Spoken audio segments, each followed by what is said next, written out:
আপনার হৃদয়ের সেই চূড়ান্ত অনিবার্য মুহূর্তটা, সেই মুহূর্তটা যখন আপনার জীবনের সেই সমস্ত কোলাহল, সেই সমস্ত চেষ্টা, আপনার সকল কষ্ট, আপনার সব সুখ, সব কিছুই হঠাৎ করে থেমে গেল। সেই মুহূর্তটা যা আপনাকে আপনার সমস্ত পরিচিত দুনিয়া থেকে চিরদিনের জন্য বিচ্ছিন্ন করে দিল। আপনার নিঃশ্বাস বন্ধ হয়ে গেল, আপনার হৃদস্পন্দন থেমে গেল, আর আপনার সামনে উপস্থিত হলেন সেই ফেরেশতা যিনি আপনার জীবনের সেই চূড়ান্ত আমানত, আপনার রূহ নিয়ে যাওয়ার জন্য অপেক্ষারত। আপনার শরীরটা তখনও উষ্ণ, কিন্তু আপনি আর নেই। আপনার সেই রূহটা এখন আপনার শরীরের সেই সমস্ত বাঁধন থেকে মুক্ত।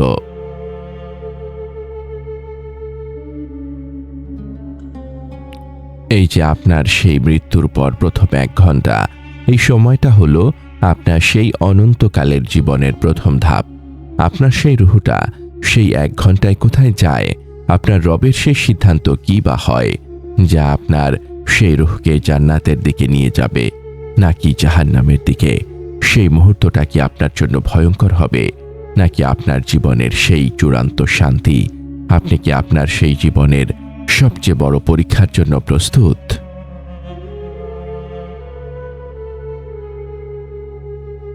আসসালামু আলাইকুম ওয়া রাহমাতুল্লাহ। আজকের কথাগুলো সেই সব হৃদয়ের জন্য যারা সেই অনিবার্য সত্য মৃত্যু নিয়ে ভাবছেন এবং নিজেদের প্রস্তুত করতে চাইছেন, যারা ভুলে গেছেন আপনার জীবনের সেই সমস্ত ব্যস্ততা এক মুহূর্তে শেষ হয়ে যাবে, আর আপনার সেই রূহ হবে সেই চূড়ান্ত বিচারের মুখোমুখি। আজ আমরা কথা বলবো মৃত্যুর ঠিক পরপরই রূহের অবস্থা ও তার যাত্রা নিয়ে। আমরা জানব কেন আপনার সেই প্রথম 1 ঘন্টা হলো আপনার সেই আখিরাতের সাফল্যের সবচেয়ে গুরুত্বপূর্ণ সময়, আর কিভাবে আপনার সেই রূহকে সেই পবিত্র যাত্রা দেওয়ার জন্য আপনি আপনার বর্তমান জীবনকে প্রস্তুত করতে পারেন। আপনার ঈমানি জীবনকে আরো সমৃদ্ধ করতে চান? আমাদের ব্লগে পড়ুন অনুপ্রেরণামূলক প্রবন্ধ, শুনুন হৃদয় ছোঁয়া অডিও এবং আপনার জীবনের প্রতিটি প্রশ্নের ইসলামিক সমাধান খুঁজে নিন। আজই ভিজিট করুন আমাদের ওয়েবসাইট www.ummakantha.com। মৃত্যুর মুহূর্ত, রূহ কবজ হওয়ার দৃশ্য। মৃত্যুর সেই মুহূর্তটা হলো আপনার সেই রূহ এবং শরীরের সেই চূড়ান্ত বিচ্ছেদ। সেই বিচ্ছেদটা আপনার সেই দুনিয়ার সমস্ত মোহকে ছিন্ন করে দেয়। চূড়ান্ত উপস্থিতি মালাকুল মউত।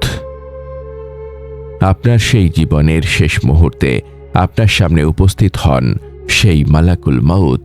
তিনি আপনার সেই রূহ নিয়ে যাওয়ার জন্য অপেক্ষারত। সেই মুহূর্তে মালাকুল মউতের চেহারাটা হয় আপনার আমল অনুযায়ী।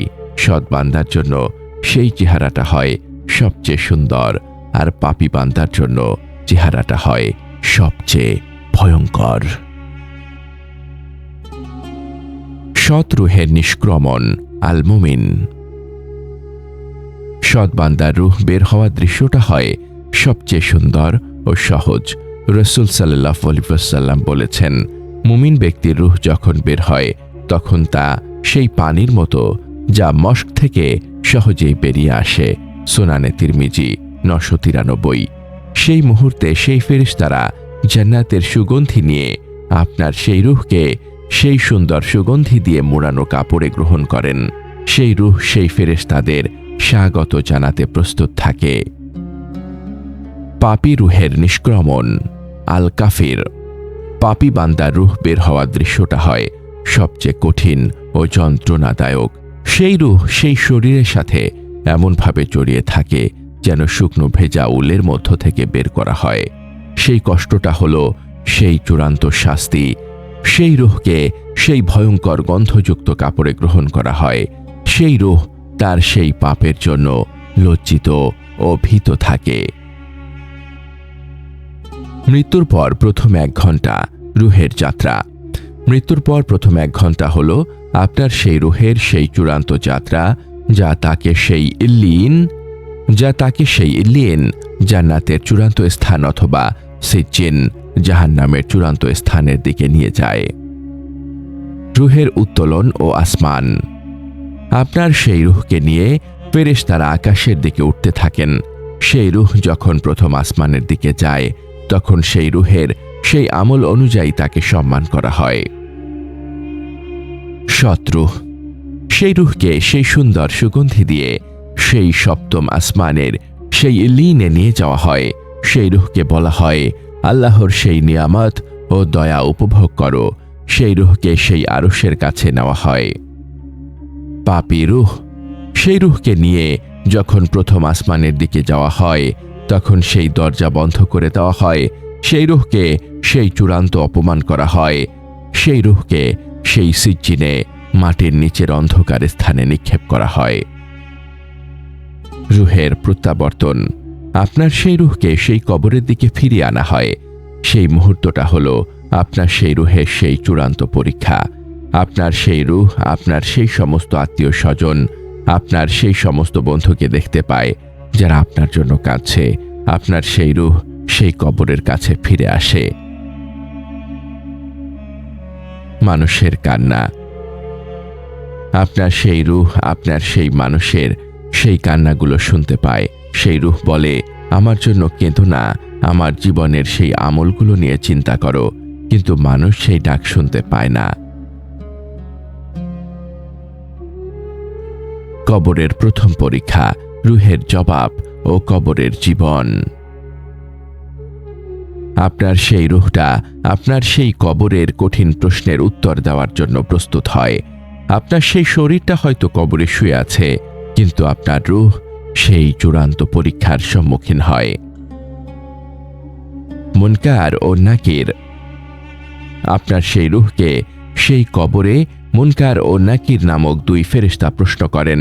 সেই প্রশ্নগুলো হলো আপনার জীবনের সেই চূড়ান্ত প্রশ্ন। তোমার রবকে, তোমার দিন কি, এই ব্যক্তি মুহাম্মদ সাল্লাল্লাহু আলাইহি ওয়াসাল্লাম সম্পর্কে তুমি কি বলতে? জবাবের শক্তি।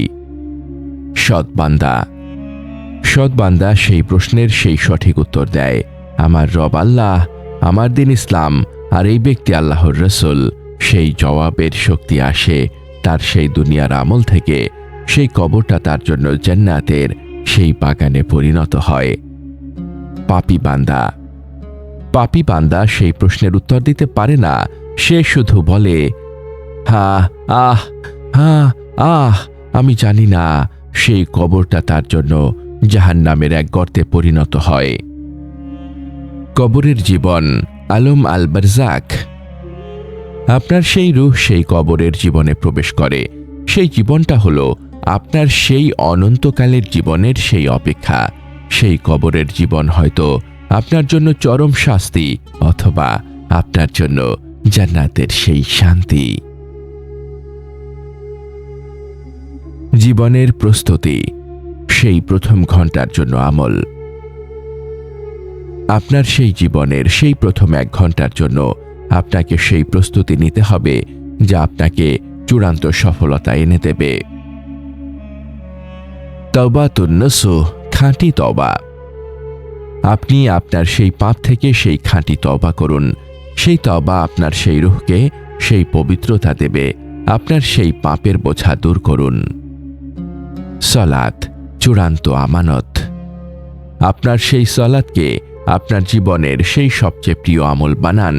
সেই সালাতই আপনার সেই কবরের সেই নূর হবে। ইস্তেগফার ও জিকির, আপনি সেই আল্লাহর কাছে ক্ষমা চান। সেই ক্ষমা আপনার সেই রূহকে সেই নূর দেবে। সেই জিকির আপনার সেই রূহকে আল্লাহর কাছে আরো প্রিয় করে তুলবে। হালাল রিজিক, আপনার রিজিক যেন পবিত্র হয়। আপনার সেই হারাম উপার্জন আপনার সেই রূহের সেই যাত্রায় বাধা হতে পারে। হুসনুল খতিমার দোয়া, আপনি সেই আল্লাহর কাছে সেই হুসনুল খাতিমা উত্তম মৃত্যুর দোয়া করুন। আপনার সেই শেষ বাক্য যেন হয়, লা ইলাহা ইল্লাল্লাহ। হে আমার ভাই, আমার বোন, আপনার সেই জীবনের সেই প্রথম 1 ঘন্টা হলো আপনার সেই চূড়ান্ত সফলতা। আপনি সেই ঘন্টার জন্য নিজেকে প্রস্তুত করুন। আপনার সেই জীবনের সেই সমস্ত আমল আপনার সেই কবরের সঙ্গী হবে। হে আল্লাহ, হে আল হাইয়ু, হে আল কাদির, আমাদের সেই হুসনুল খাতিমা উত্তম মৃত্যু দান করো। আমাদের রূহকে তুমি সেই জান্নাতের সুগন্ধি দিয়ে গ্রহণ করো। আমাদের কবরকে তুমি সেই জান্নাতের বাগান বানিয়ে দাও। আমিন ইয়া রাব্বাল আলামিন। আমাদের এই মহৎ বার্তা ছড়িয়ে দিতে এবং ইসলামের আলোকে প্রতিটি হৃদয়ে পৌঁছে দিতে অনুগ্রহ করে চ্যানেলটি সাবস্ক্রাইব করুন এবং বেল আইকনটি প্রেস করুন। আমাদের ফেসবুক পেজ ফলো করে উম্মাহ কণ্ঠ পরিবারের একজন সদস্য হয়ে যান। আর আমাদের ইসলামিক ব্লগ ও রিসোর্স পেতে ভিজিট করুন আমাদের ওয়েবসাইট www.ummahkontho.com।